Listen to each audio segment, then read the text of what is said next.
Welcome to the Managing Drought in the Southern Plains webinar series. This webinar series is sponsored by the Southern Climate Impacts Planning Program, National Drought Mitigation Center, National Integrated Drought Information System, and NOAA. Today we'll be doing a short briefing of drought conditions and outlook in our region.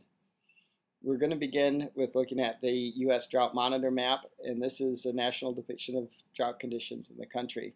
We've seen quite a bit of growth in the red shading the extreme drought and exceptional drought in the Midwest and along the Ohio River Valley in the last few weeks.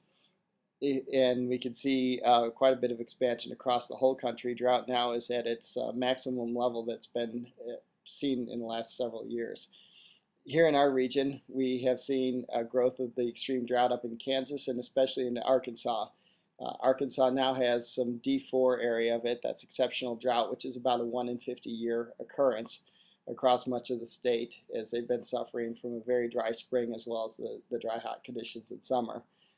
Elsewhere, it's held pretty much steady across Texas and New Mexico. The reason for this is you can see in the 7-day and 30-day rainfall departure maps. 7-day is on the left side and 30 days on the right.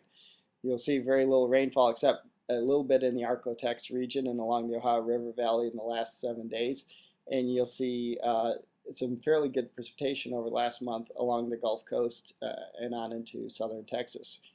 That's helped alleviate some of the drought conditions in the south, but it's helped establish them further in the northern parts of the region. Associated with the rainfall departures, there are temperature anomalies, meaning temperatures have been quite a bit above normal, especially across the Midwest. The northern parts into Oklahoma and Arkansas have been well above normal, and it's extending down with it being very hot recently.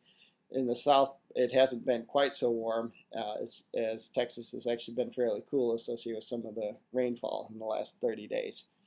Wildfires that have been in the west have kind of now spread into some of Texas, Oklahoma, Arkansas, and other regions. Several large grass fires occurring in the last few days across the region.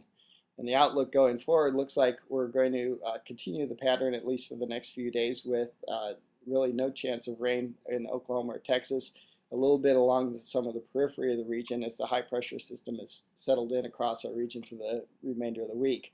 And associated with that are the high temperatures 6 to 8 degrees above normal across much of our area as we bake in the brilliant sunshine here.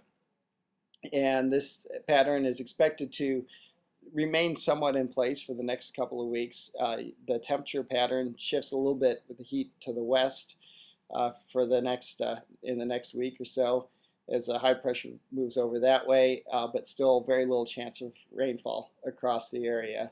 So we'll be going back and forth, but probably not getting much of relief in the next couple of weeks. And as we look on into the 3-month period of August, September, October, still pretty much a similar pattern with above normal temperatures east of the Rockies, pretty much the whole area centered in the upper Midwest. And there's not a lot of skill, so it says EC for equal chances in most of our area.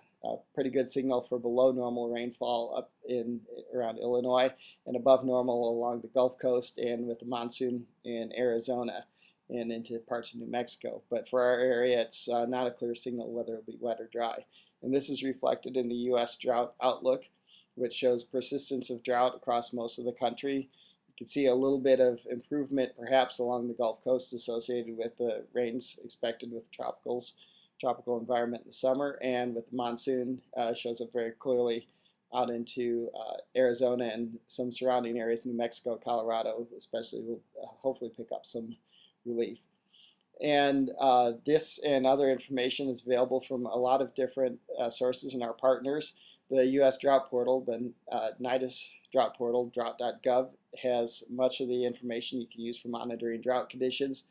This webinar in our webinar series is posted on YouTube and the Southern Climate Impacts Planning Program website.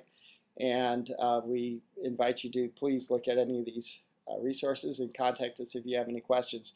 We also encourage you to use the Drought Impact Reporter to let us know what conditions are in your region, because this information is very important as we work with our colleagues on creating the drought monitor depiction and trying to get the depiction accurate.